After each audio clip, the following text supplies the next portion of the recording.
안녕하세요. 반갑습니다. 지난 주일에는 한국 전체 교회가 온라인으로 예배를 드릴 수 있어서 너무 기뻤던 것 같아요. 우리 설교는 우리 대구교회 강동진 목사님이 하셨고, 성찬과 헌금에는 부산교회를 섬기고 계시는 우리 김성경 지사님께서 마음을 다해서 또 영상을 보내와서 되게 특별했던 시간이었고요. 그 시간 끝나고도 좋은 교제를 하는 특별한 시간이었습니다. 오늘은 2020년 9월 16일, 벌써 9월의 중순입니다. 이제 좀 있으면 또 2주 후면은 저희 추석이 다가오는 그런 시간인데요. 우리 강서교회 제자들, 또 이렇게 온라인 예배를, 또 언택트 예배를 함께 드리는 모든 분들에게 진심으로 환영한다고 말씀드리고 있습니다. 환영합니다. 특별히 제주 가정교회 제자들 너무 환영합니다. 늘 제주교회에서 기도하고 있으니 우리 가족이니까 늘 안부를 묻고 싶고, 건강하기를, 또 NISP 한 명씩 더 발전하기를 기도하고 있습니다. 지난 주일 예배 때는 우리 강동진 목사님께서 말씀을 놀랍게 또 열정적으로 전해주셨고요. 또 지난 일주일 전에 주중 예배 때는 제가 정서적으로 건강한 영성 12번째로 과거를 떠나 요셉처럼 변화하자는 주제로 말씀을 전했습니다. 말씀을 따라 새로운 인생사를 쓰자는 말씀했었고, 또 요셉처럼 축복의 통로가 되기를 결정하자라고 말씀을 전했습니다. 그래서 지난주까지는 정서적으로 건강한 영성 5장까지 다 끝냈고요. 오늘은 이제 6장 내용이 시작됩니다. 지난주까지는 과거 얘기였고요. 이번 주부터는 이제 현재 얘기를 하도록 하겠습니다. 오늘 설교 주제는요, 정서적으로 건강한 영성 13번째, 현재 한계를 깨달아야 그 너머의 삶을 볼 수 있다라는 주제로 말씀을 나누도록 하겠습니다.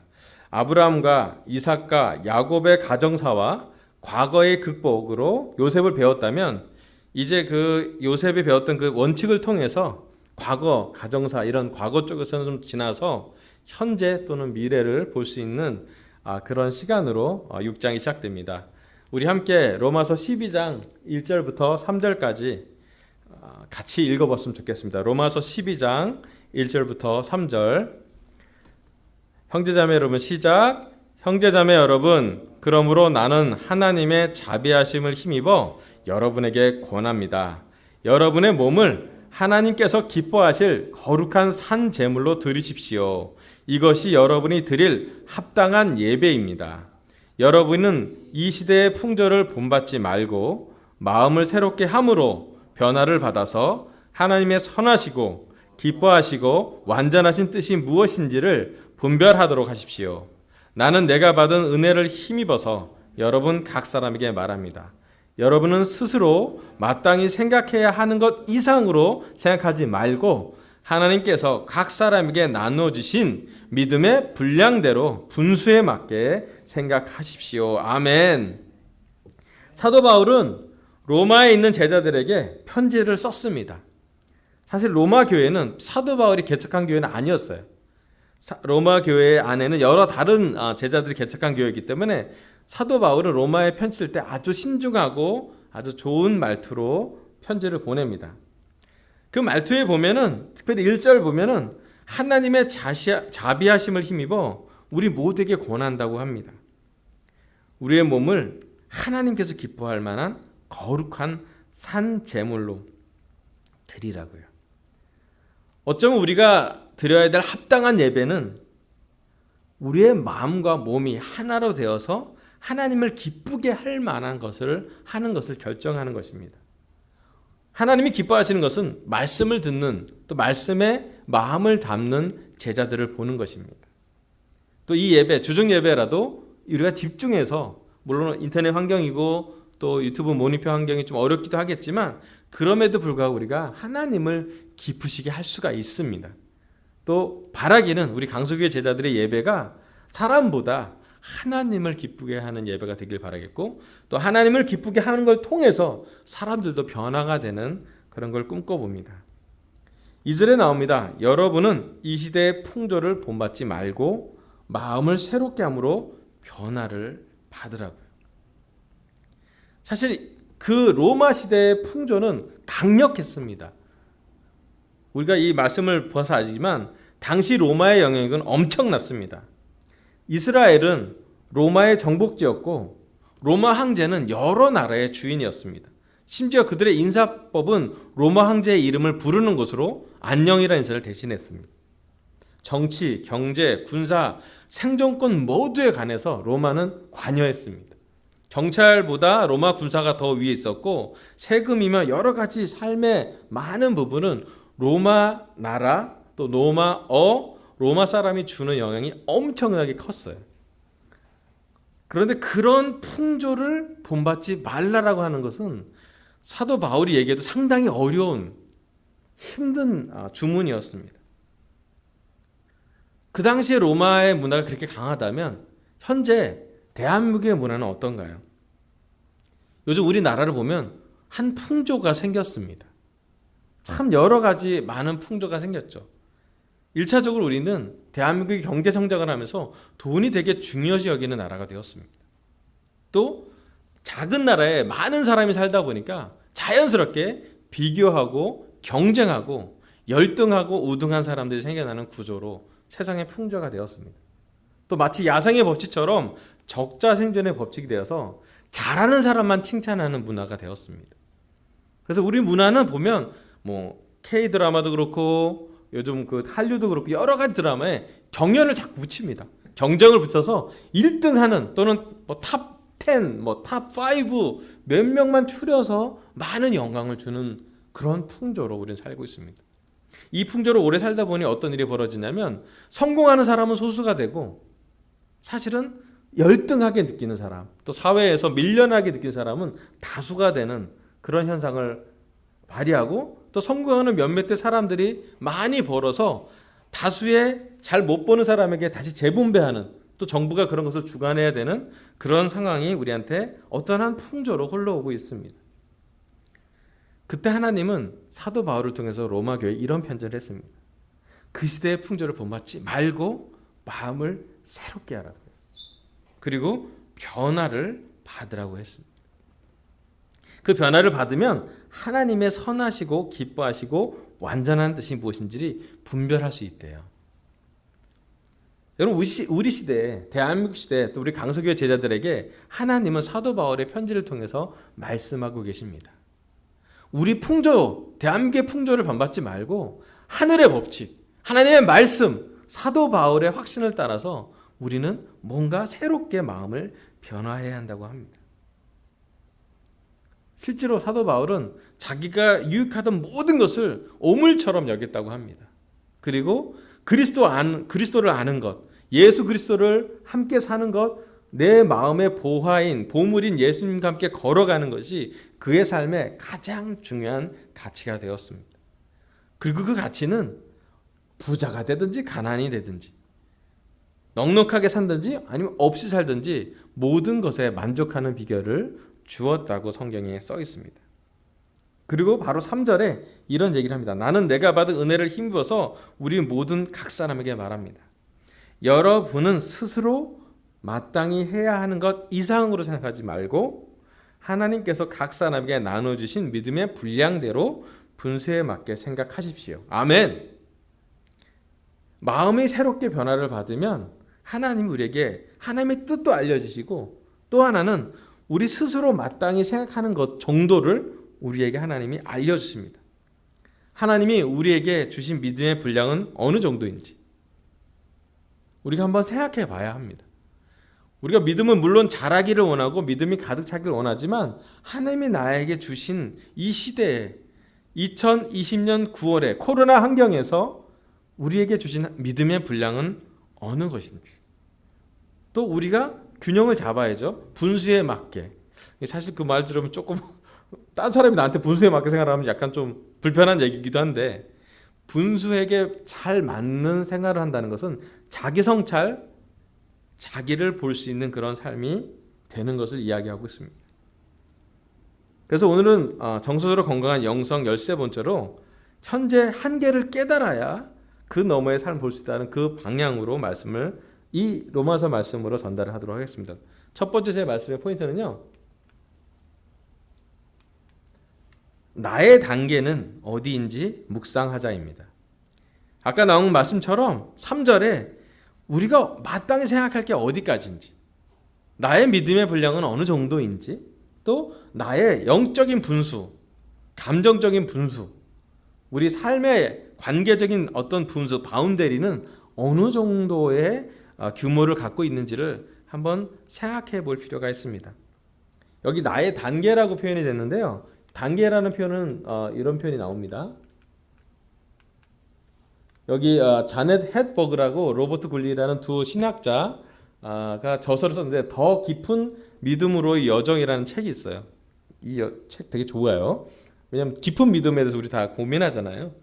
근데 이분들이 이제 막 연구해보고 말씀을 찾아보고 또 우리 많은 신학자들과 교류하고 또 실제로 많은 신앙생활을 하신 분들과 같이 교류하다 보니 이 더 깊어지는 단계에 대한 6단계를 조금 정의 내려놨어요. 이것이 꼭 성경적이라고 다 얘기할 수는 없지만 가능하면 깊어지는 단계이기 때문에 우리에게 한번 참고가 될 수 있을 것 같아서 말씀을 전합니다. 여기 보면 1단계는 하나님을 알고 삶이 변화됨, 2단계는 제자도 우리가 많이 얘기하는 배움, 제자 훈련을 얘기하는 거고요.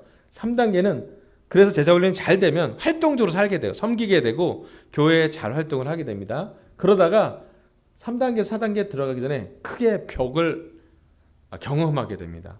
한계를 경험해요. 영적으로도. 그 다음에 이제 그 벽을 경험하고 나서 그 벽을 넘어가는 것이 내적인 여정, 좀 깊게 들어가는 거고요. 또 5개 단계는 내적 삶에서 유래한 외적인, 그러니까 내적으로 변화해서 함께 나누는 외. 그러니까 3단계까지는 밖에서 너무 활동하는 거 많이 하고 내적인 변화는 많지 않은데 4단계, 5단계는 내적인 변화를 통해서 외적으로 변화가 되는 걸 하고요. 6개 단계는 이제 사랑의 사람으로 변화됨이라고 이제 주제. 우리가 좀 이상적인 그런 변화의 단계라고 하고 우리 단계가 어딘지를 한번 이분들이 연구해 놓은 걸로 한번 적용해 보면 좋겠는데요. 좀 구체적으로 봐야지 우리가 이해가 되겠죠. 자, 1단계. 1단계는 하나님을 알고 삶이 변화됩니다. 우리 제자로 얘기하면 영적 여정을 막 시작하는 단계. 하나님의 은혜를 깨닫고 영적인 관계가 시작되는 거예요. 만약에 우리가 성역 공부하고 세례 받았던 시간이 바로 1단계라고 말할 수 있을 것입니다. 2단계는 제자도라고 표현했는데요. 하나님이 어떤 분이신지, 그리스도의 제자가 된다는 것은 무엇을 의미하는지 배우는 단계. 그리고 제자 훈련을 통해 교회 이론으로 뿌리를 내기는 시기예요. 이것은 정말 영적으로 잘 성장하는 단계이기도 하죠. 3단계는 그래서 나온 게 이제 하나님을 알고 삶이 변화되고 제자 훈련이 된 다음에는 활동적인 삶이 됩니다. 뭐든지 이제 행동하는 단계예요. 어딘가 소속되어서 하나님을 위해 섬기는 활동을 합니다. 자신이 받은 은사와 재능을 통해 다른 사람을 섬김으로써 자신의 책임을 완수하기도 합니다. 우리 그리스도교의 제자들, 우리 강서교회 제자들 얘기하면 우리가 영적으로 잘 지냈을 때 누군가를 성역 공부하고 또 그들을 세례주고 또 누군가에게 영적으로 많이 돌봐주고 사랑하고 그랬던 기억이 다 있을 거예요. 아마 오래된 제자들은 여러분의 하나님과 정말 이렇게 뜨거웠던 행동적으로 너무 열정을 다했던 그 시간이 기억이 날 겁니다. 근데 그 다음에 이게 좀 두꺼운 게 하나 더 따르르 오는데요. 이게 제일 어려운 거예요. 한계, 벽이 하나 옵니다. 여기 3단계까지 활동적인 삶으로 끝나면 좋은데 사실 그 밑에 제자 생활을 좀 오래된 제자 생활을 하다 보면 어느 정도 잘 이게 예전에 믿어서 됐는데 어느 시점부터는 벽에 부딪힐 때가 있어요. 기도해도 응답이 좀 잘 안 되는 것 같기도 하고 또 내가 이게 맞나? 하라고 자기 정체성을 의심하기도 하고 또 어느 단계에서 몸이 건조할 때도 있고 여러 가지 벽, 한계라는 것들이 나오기 시작합니다. 자, 거기서부터 이제 고민이 되죠. 이 한계를 뛰어넘느냐? 많은 사람은 한계를 못 넘기도 하고 한계 옆에 서성거리기도 하고 또 한계를 피하려는 사람도 있고 여러 기제들을 보이기도 합니다. 그런데 이 한계를 겪을 때 가장 중요한 단계가 뭐냐면 깊어진다는 거예요. 한계를 넘어가는 많은 사람들은 깊어져요. 예를 들면 이 한계를 성경에서 좀 투영을 해보자면 아브라함의 믿음의 한계는 자식이었습니다. 하나님이 약속을 줬는데 그 약속을 믿는 거. 또 그 약속을 믿고 25년간을 75세인데 100살이 될 때까지 이삭을 임신할 때까지 가져가는 믿음의 시험이 한계였죠. 사실 그 벽을 잘 못 넘어서 이스마엘이라는 11년 됐을 때 여종 하갈과 그 자기 노력으로 뭔가 자식을 얻으려는 그걸 벽을 제대로 넘지 못하는 모습을 보입니다. 이삭은 결혼에 대한 한계가 있었어요.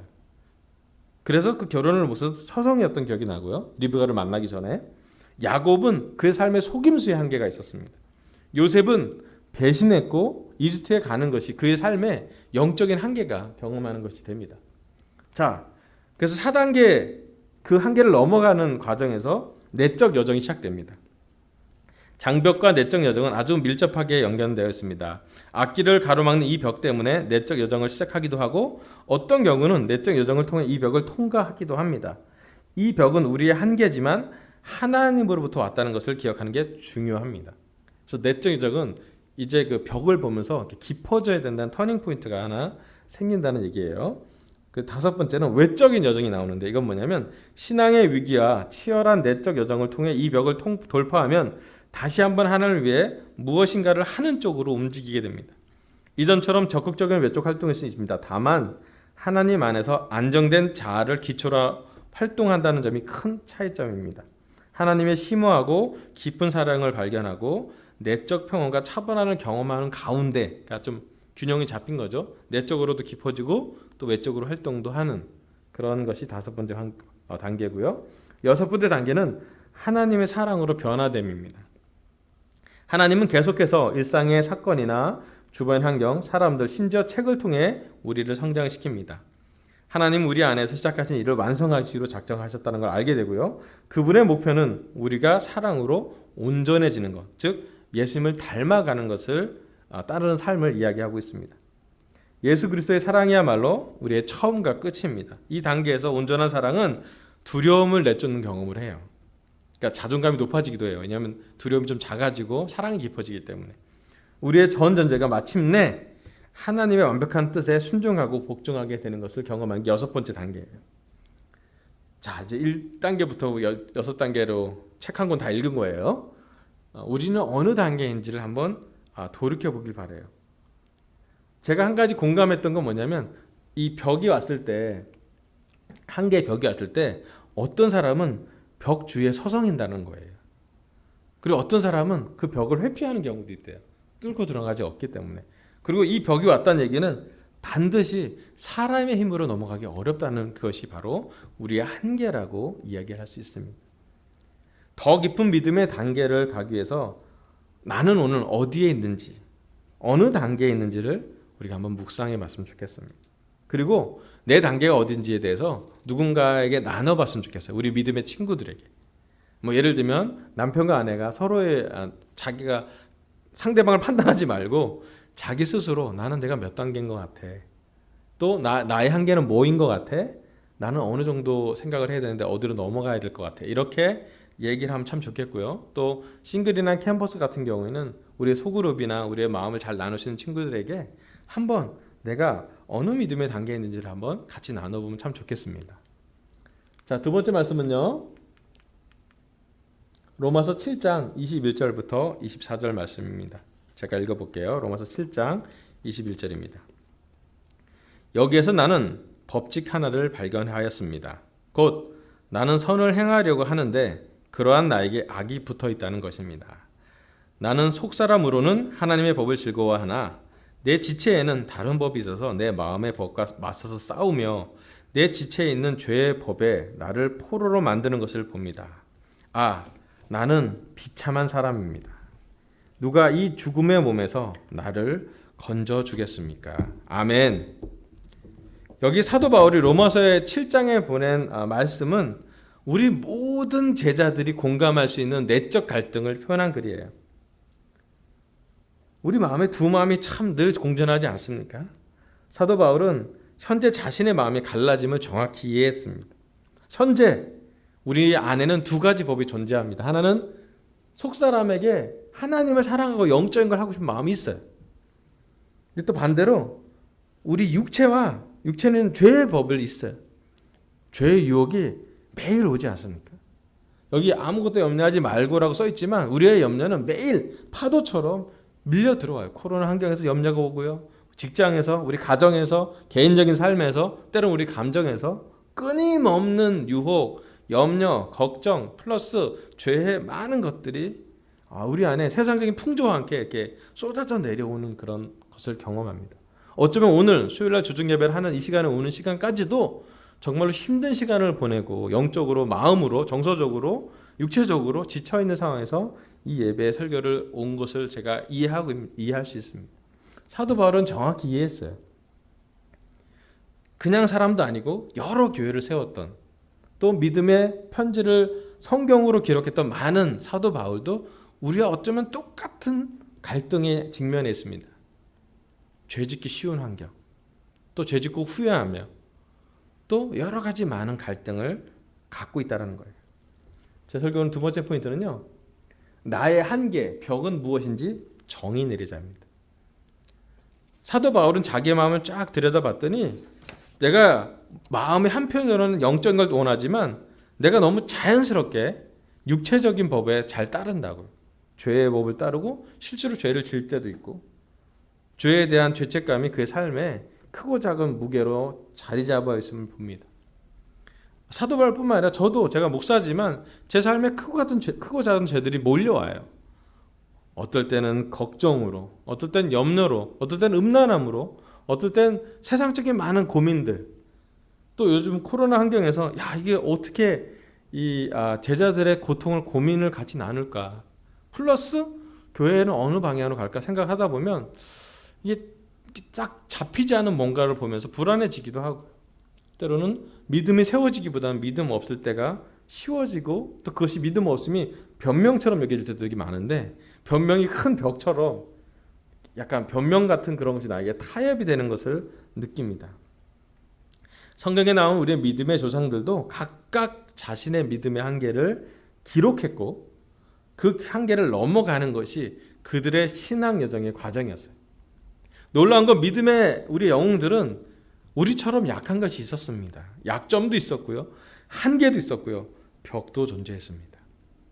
그렇지만 그들은 그것을 하나씩 하나님과 관계를 통해서, 그들의 하나님 관계를 통해서 넘어갑니다. 아브라함의 하나님은 이삭을 낳는 자식을 낳을 때까지, 또 자식을 제사 드릴 것까지 믿음의 한계를 넘어가는 것을 보게 하고요, 이삭의 하나님은 리브가를 찾을 때 결혼에 대한 믿음을 놓치지 않는 것을 이야기하고 있고요, 야곱의 하나님은 속였음에도 불구하고 은혜를 내려주고 하나님과 함께 교제하는, 그래도 축복을 받는 것을 경험하게 하고요, 요셉의 하나님은 배신당했어요. 하지만 용서하고 3대에 걸친 가정사의 여러 죄성에도 불구하고 그는 순결하게, 또 성실하게 이집트에서 구원할 만한 그런 민족의 큰 그림을 보게 됩니다.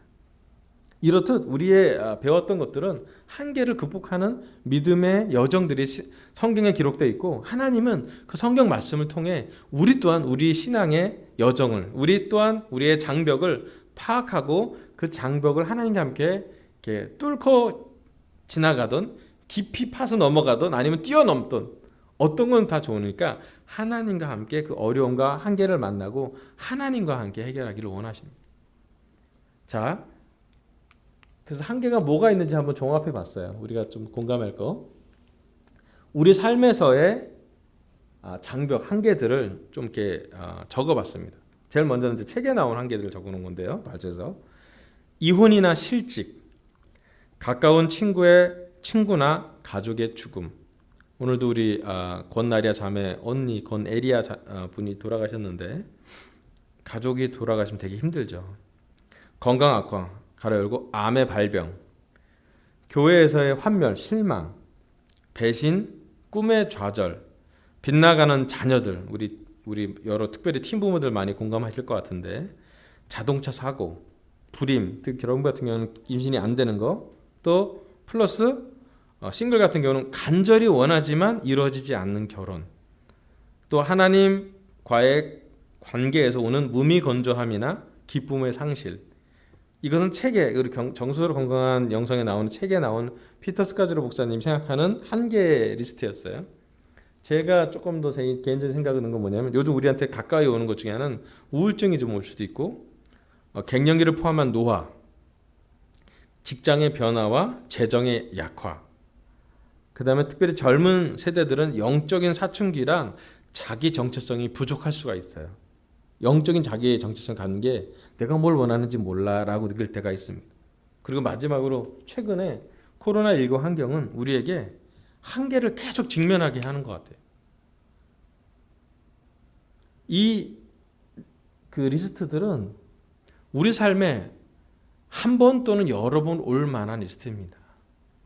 그리고 이 리스트가 올 때마다, 이 벽과 한계가 올 때마다 우리는 우리의 믿음을 깊게 갈 건지, 단단하게 할 건지, 하나님을 의지할 건지 아닌지 구분하게 만들고 훈련하게 합니다. 여러분, 오늘 시간 우리는 어느 한계에 직면하고 있는지요? 다시 한번 얘기하면 우리의 한계는 무엇인지 우리가 스스로 정의 내려야 됩니다. 왜냐하면 이 한계를 잘 알아야 그 너머의 삶을 볼 수 있기 때문이에요. 제가 한 가지 명확하게 아는 것은 우리의 죄를 잘 이해해야 하나님의 은혜를 경험할 수 있어요. 우리의 한계를 명확히 이해해야 우리는 교만해지지 않고 겸손해질 수 있는 것 같아요. 로마서 7장 25절에 이렇게 마칩니다. 우리 주 예수 그리스도를 통하여 나를 건져주신 하나님께 감사를 드립니다. 그러니 나 자신은 마음으로는 하나님의 법을 섬기고 육신으로는 죄의 법을 섬기고 있습니다. 여전히 사도 바울의 7장 25절 말씀은 마음으로는 하나님 법, 육신으로는 죄의 법을 섬기다고 있는 상태지만 한 가지 명확한 그의 고백은 우리 주 예수 그리스도를 통하여 나를 건져주신, 그게 뭐냐면 내 힘으로 나왔다는 게 아니에요. 그리스도를 통해 우리를 구원해 주신 하나님께 감사한다는 것이 그의 마지막 고백이었습니다. 24절까지는 가장 나는 얼마나 비참한 사람인가요? 라는 감탄사로 나눴지만 그 다음 구절에 그는 감사를 드리고 그 장을 마칩니다. 우리 한계가 잘 직면됐을 때, 우리의 벽을 명확히 봤을 때 우리는 하나님 앞에 겸손해집니다. 사도 바울도 여러 가지 많은 고난을 통해 강의 위험, 바다의 위험, 동족의 위험, 돌에 맞는, 채찍에 맞는 여러 많은 고난을 통해 그는 그의 한계를, 그의 고통을, 그의 쓰라린 마음을 하나님께 잘 보게 했습니다. 그리고 얘기합니다. 그래도 건져주시는 것이 하나님의 은혜라고요. 우리의 한계에서 우리는 우리의 힘으로 극복하기 어렵습니다. 어쩌면 우리 힘으로 안 되는 것들일 거예요. 이 벽에 더 세게 부딪히면 벽이 덫처럼 변화돼서 발버둥은 발버둥 칠수록 더 우리를 옥죄어 올 수 있는 어떤 영적인 덫이 될 수도 있어요. 그때 사도 바울처럼 우리를 건져주실 분에게 기도하고 우리의 한계에 대해서 명확히 인지할 때 다시 한번 하나님을 우리가 찾게 됩니다. 우리 주 예수 그리스도를 통해 우리의 한계는 죄가 용서가 되고요, 우리의 죄성이 은혜의 도구가 됩니다. 제가 너무 감사하다고 느낀 건 뭐냐면 세상의 풍조에서는 그걸 잘 본 적이 없어요. 세상은 약하면 떨려나게 됩니다. 모자르면 밀리게 돼요. 지면 다 잃어버립니다. 위너 테이크스 올, 이긴 사람이 다 가져가게 되는 게 세상의 적자생존의 법칙이기도 하죠. 하지만 그리스도를 아는 사람은 신기하게도 약자일 때 하나님을 찾게 돼요. 예수님이 얘기합니다. 마음이 가난한 사람은 복이 있다고. 하늘나라가 그들의 것이래요. 최약자가 그리스도를 만나면 사실은 바뀝니다. 그들의 힘이 강해서가 아니라 그들이 심지어 죄를 짓는 한이 있더라도 십자가의 예수님의 은혜가 그들 삶에 넘치게 됩니다. 우리가 매주 성찬을 하는 이유가 무엇일까요? 매주 우리가 말씀을 듣는 이유가 무엇입니까? 우리 안에 능력이 없기 때문입니다. 우리 안에 한계가 우리가 극복되지 않기 때문이죠. 코로나19 어떻게 넘어갈지 잘 모르겠어요. 많은 예측가도 하고 새로운 환경을 어떻게 개척해야 된다는 얘기도 하지만 실제로 정부뿐만 아니라 지금 가장 공부를 잘하는 사람, 가장 의학 지식이 좋은 사람, 가장 좋은 연구를 해도 어떻게 해야 될지에 대해서 잘 답을 못 찾아내고 있습니다. 물론 찾아가는 과정이겠죠. 한 가지 분명한 것은 하나님이 원하시는 것은 우리를 건져주시는 하나님을 바라보기를 원하세요. 그리고 우리의 한계는 하나님과 함께 걸어갈 때 아까 얘기한 3단계에서 4단계로 넘어갈 수가 있다는 거예요. 내적으로 깊어지는 것. 또 밖에서 많은 활동을 해서 증명하는 것이 아니라 내 마음의 성품이 예수님과도 닮아지고 우리의 말투에서 혀를 길들여서 예수님이 하신 말을 내 가정에서 내 아내에게, 내 남편에게, 내 아이에게 또 내 친구들에게 가장 예수님처럼 말을 하고 그것이 마음과 말이 연결되는 그런 놀라운 것을 경험하게 됩니다. 나의 한계가 무엇인지 정의 내리고 직면했으면 좋겠습니다. 또 믿음의 친구들에게 우리 한계를 얘기하고 기도하기를 부탁하기 바라요. 한 가지 좋은 건 뭐냐면 특별히 결혼부는 여러분의 남편과 아내는 여러분이 함께 기도할 파트너인 것 같아요. 가능하면 같이 기도하면서 이 한계를 넘어가게 해달라고 기도하고 그 기도가 남편 아내의 기도뿐만 아니라 아이를 포함해서까지 같이 기도하면은 하나님이 너무 은혜를 주고 그 가정을 건져주는 것을 경험할 것입니다. 싱글인 경우 또 캠퍼스인 경우 개인의 한계를 다 놓고 하나님께 제단에 놓고 기도해야 본다면 그 싸움이 제단에 놓고 내 마음의 갈등 마치 사도 바울의 로마서 7장 말씀처럼 갈등하고 비참한 갈등일지 모르겠지만 세상 사람들이 모르는 갈등일 수도 있겠지만 이 갈등을 할 때 하나님을 의지하고 하나님에게 전적으로 신뢰하는 그 기도를 통해서 우리를 건져주시게 될 겁니다. 저는 믿어요. 이 코로나 환경이 다 끝나는 것도 하나님이 원하는 때에 하나님의 방법으로 진행할 거라고. 다만 오늘은 인내하고 이렇게 겸손하게 또 하나님의 의로움을 구하고 하나님의 은혜로우심을 구하면 좋겠어요. 오늘 하나님은 저희 입술을 통해 정서적으로 건강한 영성 13번째로 현재 한계를 깨달아야 그 너머의 삶을 볼 수 있다를 설교하게 했습니다. 첫 번째, 나의 단계는 어디인지 묵상하시길 바랍니다. 더 깊은 믿음의 단계를 하기 위해서 나는 어디에 있는지 아까 그 1단계부터 6단계까지 제가 올려놓을 테니까 밴드도 올려놓을 테니까 한번 확인해 보시고요. 그리고 믿음의 친구랑 그것을 좀 나눠보면 좋겠어요. 내 단계가 어디에 있는지. 두 번째, 나의 한계, 벽은 무엇인지 정의 내리자입니다. 나의 한계가 무엇인지 정의하고 또 직면하고 우리 믿음의 친구들, 남편이 아내에게, 아내가 남편에게 또 싱글과 캠퍼스 같은 경우는 자기의 D그룹에게 자기가 마음을 좀 깊게 나누는 영적인 동역자들에게 기도를 부탁하고 함께 기도하면 좋겠어요. 그러면 우리의 한계를 보면서도 하나님이 은혜 주신 것을 우리의 약점을 통해서도 하나님이 역사하시는 것을 심지어 우리의 고난을 통해서도 하나님이 그 고난이 축복의 통로가 되는 것임을 우리 시대에 경험해 보면 참 좋겠습니다. 이렇게 하나님의 얘기하신 설교를 마치겠습니다. 감사합니다.